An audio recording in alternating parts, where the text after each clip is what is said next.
kung nagtitipid ka at gusto mo mas matibay, eto, subukan nyo to. Oh, para sa mga click 125 dyan. Eto, magbibigay ako ng konting tip para magkaroon ka ng hindi magastos na karga. Kung alam niyo may mga kaibigan kayo na may bibigay sa inyo o kaya naman may mabibili kayong mura ng head ng click 150 at cylinder block ng click 150 na stock, all original, at alam niyo na makapag-provide kayo nun.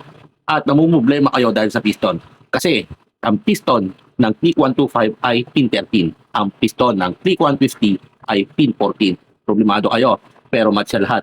Plug and play, pero isa lang ang problema ninyo, ang pin ng mga piston nila or piston ng click 125 at click 150. Meron ako dito tinanggal sa click 150 ko na isang buong head. Ito is original. Yan. Nakatago to, tinago ko talaga kasi nag-upgrade tayo ng big bulb sa click 150 natin.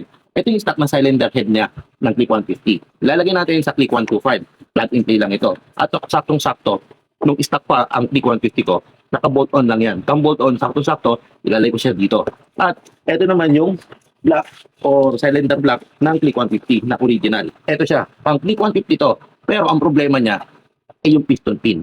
Yung piston pin na ito, pin 14, which is hindi kasi sa click 125 kasi ang click 125 ay pin 13. Na-timing lang talaga na nagpalit tayo ng isang buong set. At syempre, mas gusto ko yung original. Alam naman natin, pag mga OEM or original parts, matibay talaga. Ang click 125, meron siyang piston or bore na 52.4.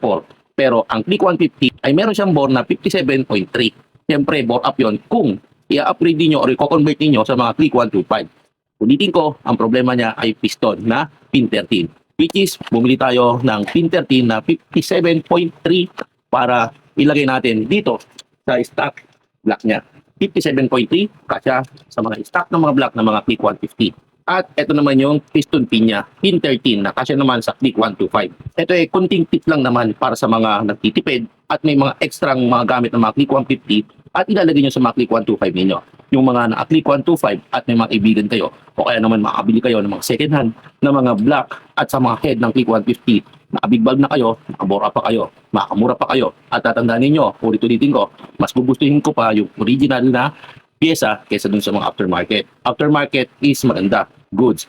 Pero kung durability, mas gugustuhin ko ang mga OEM o mga original parts na galing sa mga motor. O, isang tip lang to, baka sakali makatulong sa inyo. At kung hindi mo ito gusto, wala namang problema. Kung gusto mo lahat bago at may pera ka, well, okay lang yon, mas maganda yon. Pero ulitin ko, kung nagtitipid ka at gusto mo mas matibay, eto, subukan nyo to. Kung meron kayong stock, palitan nyo na ito.